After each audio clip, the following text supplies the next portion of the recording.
અંકલેશ્વર જેડીસીમાં આવેલી જાણીતી દવા બનાવતી કંપની કેડિલા ફાર્માસ્યુટિકલ્સમાં બપોરના સમયે એકાએક થયેલા પ્રચંડ બ્લાસ્ટને પગલે અફરાતફરીનો માહોલ સર્જાયો હતો।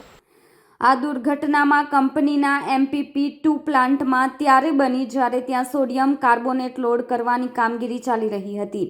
કેમિકલ લોડિંગની પ્રક્રિયા દરમિયાન અચાનક થયેલા ધડાકા સાથે પ્લાન્ટમાં ભીષણ આગ ફાટી નીકળી હતી, જેમાં ત્યાં ફરજ બજાવી રહેલા 2 કામદારો ગંભીર રીતે દાઝી ગયા હતા।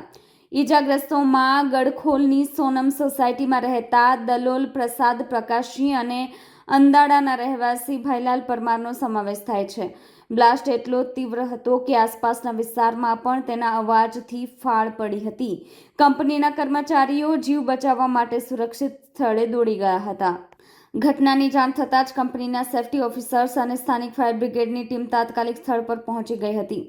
ફાયર ફાઇટરોએ ભારે જહેમત બાદ આગ પર કાબૂ મેળવ્યો હતો, પરંતુ ત્યાં સુધીમાં પ્લાન્ટમાં મશીનરીને વ્યાપક નુકસાન પહોંચ્યું હતું।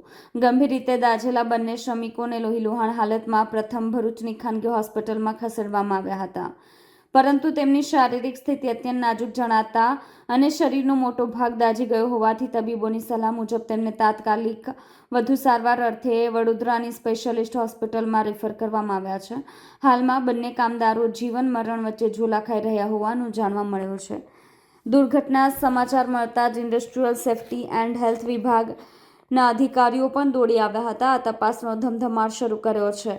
પ્રાથમિક દ્રષ્ટિએ કેમિકલ રિએક્શન અથવા તો લોડિંગ પ્રક્રિયામાં ક્ષતિ હોવાની આશંકા સેવાઈ રહી છે। બીજી તરફ અંકલેશ્વર પોલીસે પણ આ મામલે અકસ્માત કંપનીના જવાબદાર અધિકારીઓના નિવેદન લેવાની પ્રક્રિયા શરૂ કરી છે। ઔદ્યોગિક નગરીમાં વારંવાર બનતી આવી આગની ઘટનાઓએ ફરી એકવાર શ્રમિકોની સુરક્ષા અને કંપનીઓના સેફ્ટી ઓડિટ સામે ગંભીર સવાલ ઊભા કર્યા છે।